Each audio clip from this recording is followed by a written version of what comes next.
Eu não sei quanto a você, mas para mim este tema tem sido muito interessante e muito importante, porque tudo aquilo que eu tenho estudado e ouvido me impactou de uma forma muito positiva. E eu quero que você seja impactado da mesma forma que eu fui. Que você compreenda, se ainda não tem essa compreensão, qual o verdadeiro significado de orar, da oração. Primeiro de tudo, oração não é um momento para você revelar a Deus o que você sente, o que você quer ou o que você pensa. Deus já sabe de tudo. Ele não precisa que você ore para Ele saber o que passa na sua mente. A oração é um momento de intimidade, em que você abre espaço em você para Deus. Então eu quero que você se lembre disso. Oração é um momento de intimidade com Deus, em que eu abro espaços na minha vida para a atuação de Deus. Segundo, orar traz certos efeitos sobre nós.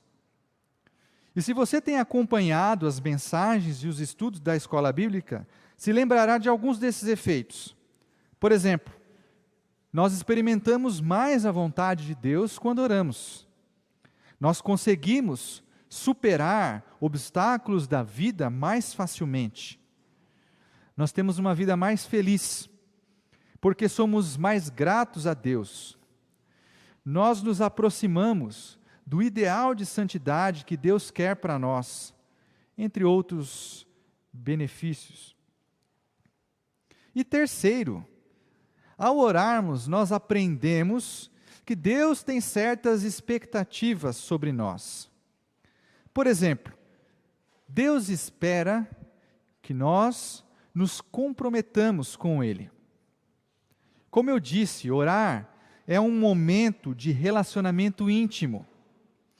E num relacionamento existe sempre uma troca. Um fala e o outro ouve, depois um ouve e o outro fala. E com Deus não é diferente. Deus espera que nós o ouçamos da mesma forma que Ele nos ouve. E isso significa se comprometer com Deus. Portanto, uma parte essencial da oração é o momento em que Deus fala conosco. É o momento em que Ele responde a nossa oração. E é sobre isso que eu gostaria de falar nesta noite. Sobre nós permitirmos Deus falar. Não somente falar, mas que a palavra dEle traga resultado em nós. Traga mudanças. Então, nós vamos meditar hoje no texto de Mateus 15, que é o texto em que Jesus fala sobre a parábola do semeador. Então, eu quero pedir que você abra na sua Bíblia. O texto vai ser mostrado no seu visor. E enquanto você vai abrindo a sua Bíblia, eu vou tomar um gole d'água.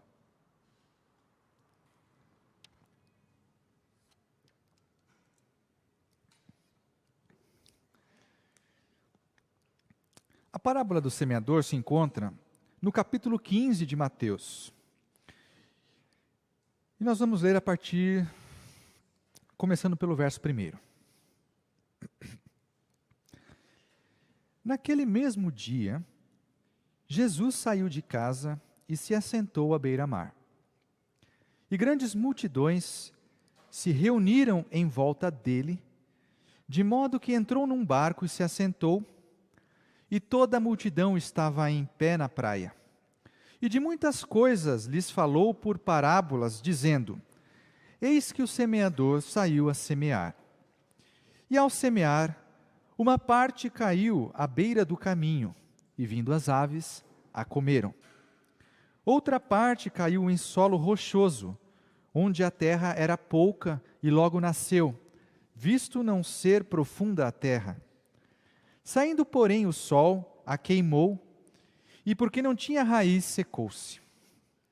Outra parte caiu entre os espinhos, e os espinhos cresceram e a sufocaram. Outra, enfim, caiu em boa terra e deu fruto, a 100, a 60 e a 30 por um. Quem tem ouvidos para ouvir, ouça. A partir do verso 18.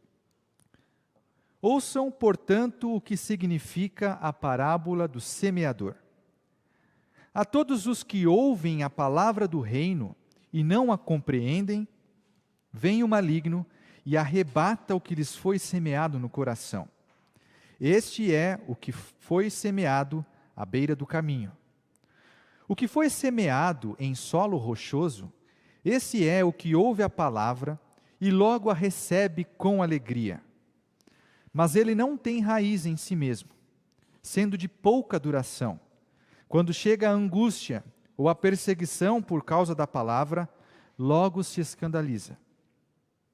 O que foi semeado entre os espinhos é o que ouve a palavra, porém as preocupações deste mundo e a fascinação das riquezas sufocam a palavra e ela fica infrutífera. Mas o que foi semeado em boa terra é o que ouve a palavra e a compreende. Este frutifica e produz a 100, a 60 e a 30 por um. Este texto que nós acabamos de ler é muito associado ao evangelismo. Mas nesta noite eu quero propor um entendimento um pouco diferente. Quero propor para você que muitas vezes Deus deseja falar conosco e agir através da palavra que foi plantada em nós, que nós ouvimos, mas muitas vezes nós nos comportamos conforme os solos a que Jesus fez referência. Muitas vezes a palavra que nós recebemos não traz efeito nenhum. Nesta parábola, Jesus está nos ensinando sobre o reino dos céus. Isso está presente em todo o capítulo, bem como nas outras parábolas que ele profere, que estão nesse capítulo. E isso é muito importante porque Jesus então está nos mostrando que se nós quisermos ter um relacionamento com Deus, precisamos permitir que o reino dele esteja presente em nós. A interpretação desta parábola foi dada pelo próprio Jesus Cristo, como nós acabamos de ler.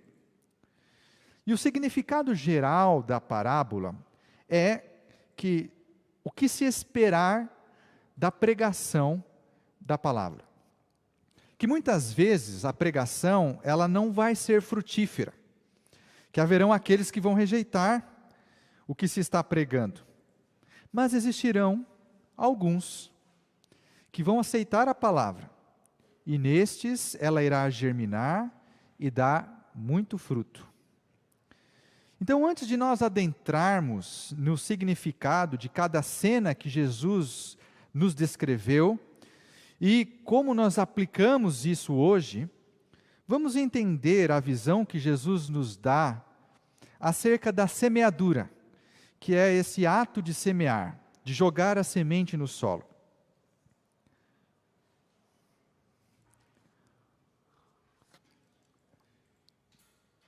Na primeira cena, Jesus nos apresenta as sementes que caíram à beira do caminho. E era muito comum que estradas, ruas e atalhos passassem perto das plantações. Essas estradas eram de terra batida, por conta da quantidade de vezes que pessoas e animais passavam por aquele caminho. Quando se chegava na época da semeadura, parte das sementes, naturalmente, caía nessas estradas. E quem estava esperando por isso? Justamente os pássaros, que vinham e comiam a semente. Na segunda cena, Jesus nos apresenta o solo rochoso, o solo cheio de pedras. Se você não sabe, A região da Palestina, ela é muito acidentada. Ela é cheia de colinas, de montanhas e vales. É uma região muito pedregosa. Então era muito comum que as plantações terminassem nas colinas. E junto a elas havia uma grande quantidade de pedras. Então, quando o agricultor lançava as sementes, algumas caíam à beira do caminho e outras nas pedras que ficavam no final da plantação. E ao cair nas pedras, as sementes logo germinavam e nasciam, porque o calor do sol em contato com as pedras aquecia o solo e o tornava propício para a semente. Mas isso, que fazia com que a planta nascesse rapidamente, era o mesmo que causava a sua morte, porque o solo pedregoso impedia que a planta criasse raízes profundas em busca de água. Então logo a planta secava e morria. Na terceira cena, Jesus nos apresenta o solo com espinhos. E a alusão de Jesus é aquela parte da terra que não foi preparada pelo agricultor, que não foi limpa para receber a semente. Os espinhos são plantas que não precisam de muita água para crescer. Então, este solo permitia que a planta germinasse, crescesse e formasse raízes. Mas quando a planta já estava pronta para dar o fruto, os espinhos cresciam tanto que a sufocavam e a faziam morrer. E a última cena é a terra boa. A terra boa em que a semente germina, cresce e produz uma boa quantidade de frutos. Ela é retratada como aquela livre de pedras, dos espinhos, e que faz limite com o caminho. Esta boa terra foi trabalhada pelo agricultor e tem capacidade de produzir 100, 60 ou 30 por 1. Ou seja, para cada semente que foi plantada, são produzidas outras 100, 60 ou 30. E para nos mostrar a importância deste ensinamento que Jesus acabou de proferir, ele acrescenta: quem tem ouvidos para ouvir, ouça. E esta expressão, ela era muito comum entre os judeus. Ela era muito usada pelos rabinos. Esta frase, ela era usada para chamar a atenção do ouvinte, para a importância do ensino que foi apresentado, para que o ouvinte prestasse atenção no sentido oculto do ensinamento, para uma compreensão que estava subentendida. Ou seja, Jesus quis dizer que os ensinos dele, esse principalmente que foi dado, deveria ser ouvido com atenção e diligência, porque quem não fizesse assim não iria compreender o que ele estava falando. Bom, então vamos começar a entender o que esta parábola tem a ver com oração.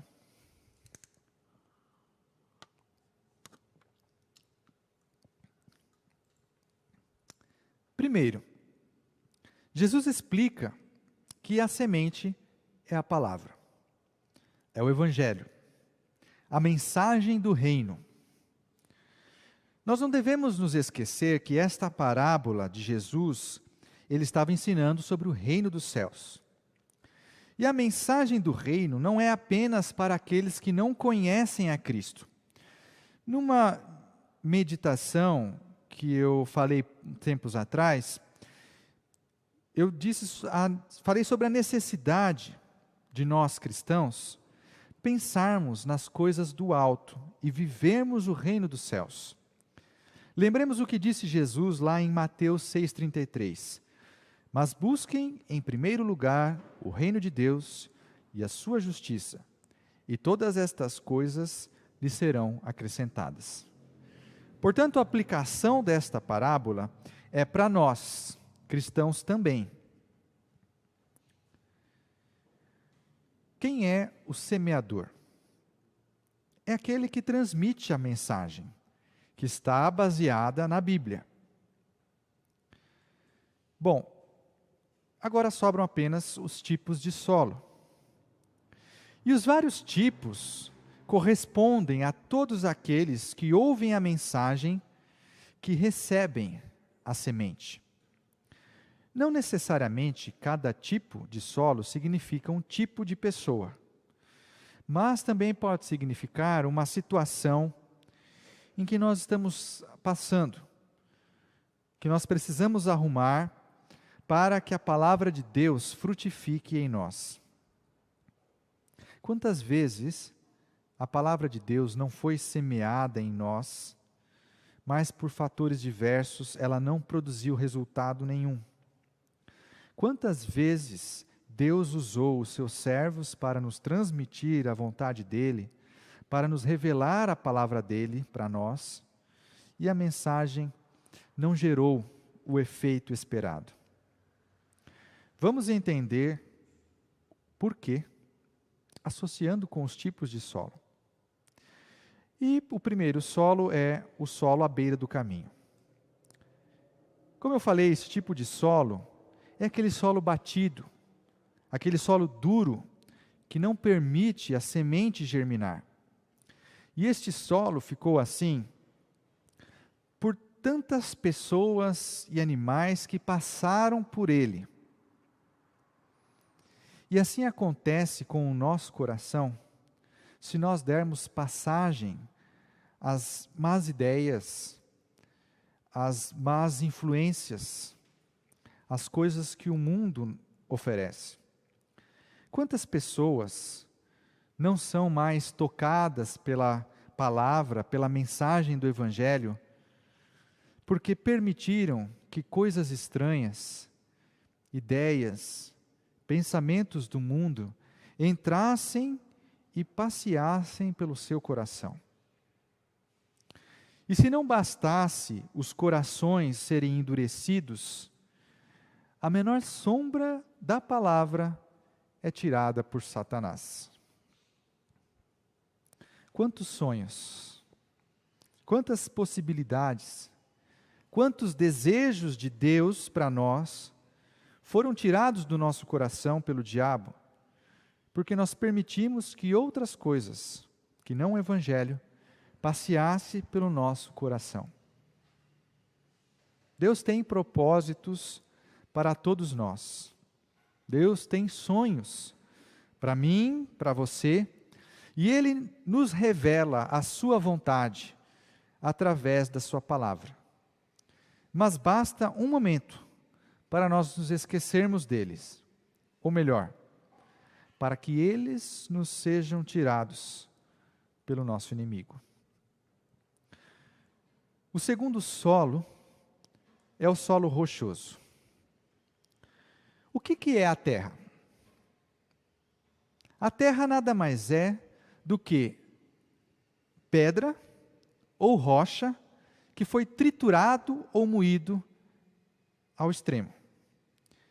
Então aqui podemos entender as pedras como as preferências, as vontades nossas que estão ali junto do solo, que é o nosso coração, e que atrapalham o Evangelho, a mensagem, de fincar raízes, de produzir resultado. Por algum tempo, pode até funcionar, como no caso do solo rochoso. Alguma parte da mensagem até pode ser do nosso agrado, e isso nos anima a fazer alguma coisa. Isso nos alegra, nos motiva.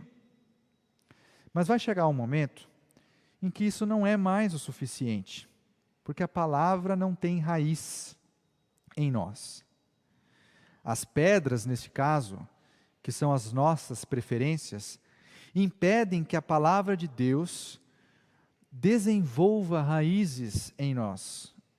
Ou seja, que a palavra de Deus alcance o mais profundo do nosso ser. E daí o que acontece? Ela morre. O potencial que ela tinha de frutificar se acaba, porque as pedras impediram. O terceiro solo é o solo com os espinhos. E os espinhos, como você sabe, são diferentes das pedras. Enquanto as pedras constituem algo interno do solo, os espinhos são alheios ao solo. Ou seja, eles são coisas exteriores, como Jesus falou. São as preocupações do mundo. É o fascínio por aquilo que ele pode dar. Ou seja, é a fama, o prestígio, o sucesso, a influência, os bens materiais, as riquezas. Tudo isso são coisas exteriores. E como os espinhos, se nós deixarmos, eles aprisionam a palavra de Deus e impedem que ela frutifique em nós. Quantas vezes nós ouvimos uma mensagem maravilhosa, uma palavra que Deus falou conosco, mas logo nós nos lembramos de um assunto que precisamos resolver, de uma reunião complicada no trabalho, uma conversa que nós precisamos ter.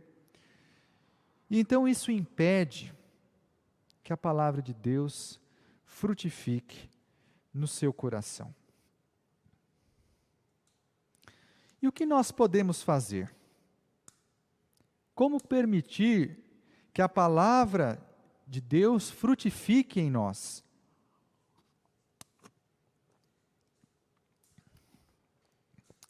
Vamos entrar então no significado da boa terra. Antes da semeadura, o agricultor precisa limpar a terra, ou seja, é o momento de preparar o solo. Se o irmão Ivan estiver acompanhando a gente, ele vai conhecer bem do que eu estou falando. Primeiro, ele precisa arar a terra. E ele vai quebrar a dureza do solo.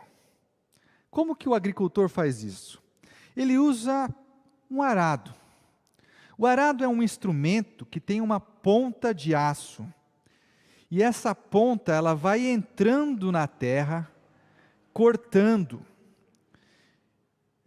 furando a terra, para que ela fique fofa. E assim a planta fique mais fácil de desenvolver as raízes. Depois que ele faz isso, ele retira as pedras, que podem atrapalhar o surgimento das raízes. Também são retiradas, ou melhor, exterminadas, todas as plantas daninhas, os espinhos que podem atrapalhar o desenvolvimento da planta. Ou seja, a boa terra é aquela que vai permitir que a semente frutifique. Ou seja, é aquela que não possui nada que atrapalhe o desenvolvimento da semente. E como que isso se aplica a nós?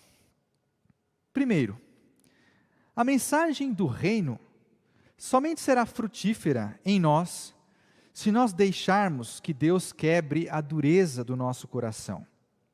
E isso dói. Dói muito.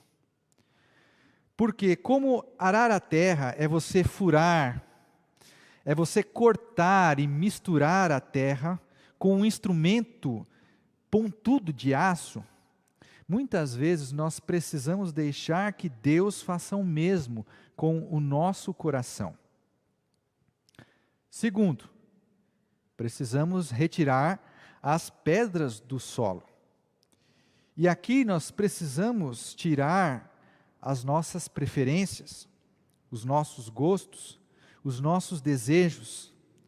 Somente num coração sem os nossos desejos pessoais, a mensagem pode realmente frutificar.